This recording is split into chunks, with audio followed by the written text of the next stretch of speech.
Hi, I'm Lianne Bridges, and I'm a conscious business coach. I just recently came across an interesting blog article, and it was written by Revolva, and it's about Oprah and the Life You Want weekend. In it, she talks about how she was asked by Oprah to work for free as an entertainer at her conference. So I decided to take this opportunity to talk with my class. I have a business abundance class that I run, and ask what they thought about this. Is this something that Oprah should have done? Is this something that the blogger should have accepted to work for free? So let's hear what they had to say. By gifting and your time, or giving your time for free, um, it's also it's you get a lot of other feedback. You get a lot of other exposure from it, other than financial. And it's, I think, living an authentic life is more than just creating financial abundance. It's creating abundance as a whole. And the amount of exposure she could have gotten just by being there, probably in the long run, if she marketed herself correctly, it would have far outweighed the amount of money she would have earned by being paid. Yeah, exactly. Great, good points. Andrea, do you have any thoughts about that? Well, I'm sort of a little shocked and disappointed that Oprah's industry wouldn't find enough budget to actually pay for the people she hires.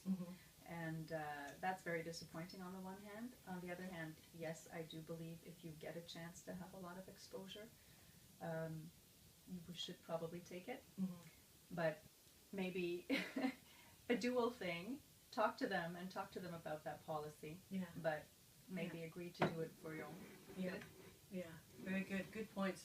Did you want to mention anything? No? Okay, so that really good points. What I wanted to talk a little bit about is how that does relate to you in your business.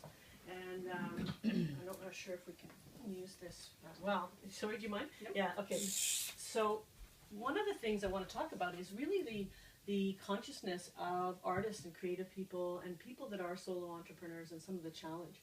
And when somebody says, I want you for free, there's often a sense of powerlessness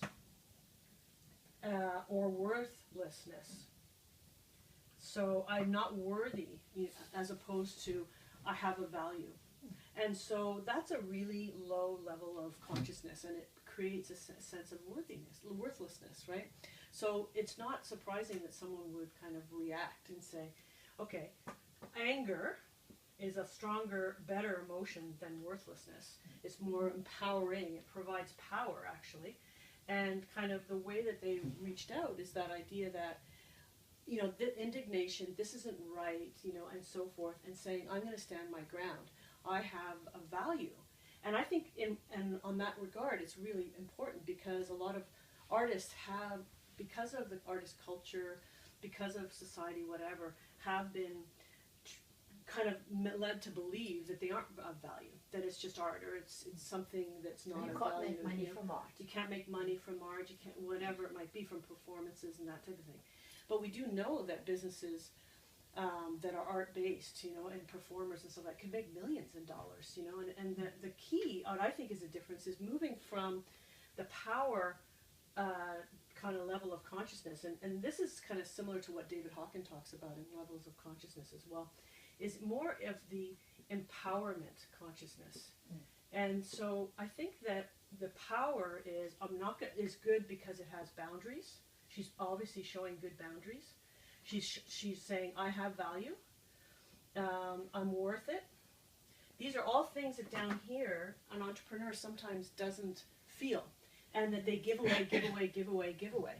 When we clearly understand what our value is, and we can put a price on it, and we have a self-confidence, we know we're worth it, and we put the boundaries, what that allows us to do is say, I'm going to look at an opportunity, look at it from an opportunity perspective, and this opportunity will give me either X number of dollars or less, and I will get something out of it. And you make the choice. You have to have a sense of, I have a value, let's say $1,000 she might perform for, or $10,000 she might perform for. So she knows that value, she feels good about it. And then she looks at any opportunity that comes, not just Oprah. Will I get at least $10,000 value from it? Do I know how to leverage that? So I might get exposure, but as you mentioned, I don't know how to even leverage it. So I might get this exposure, but it'll be worthless to me, you see? And and then once you kind of decide that and you have that true sense of kind of value and worth, then you can translate it and say, okay, what's the opportunity cost for me? So I normally charge, let's say for her $10,000. I normally charge $10,000. It's going to take me 2 hours or 4 hours of my time. I don't have another client that's about to pay me $10,000. If I did, then the true cost is $10,000. Yes. If I don't, and I'm instead writing a blog, well, the opportunity cost is a lot less. So that's a really important thing to think about.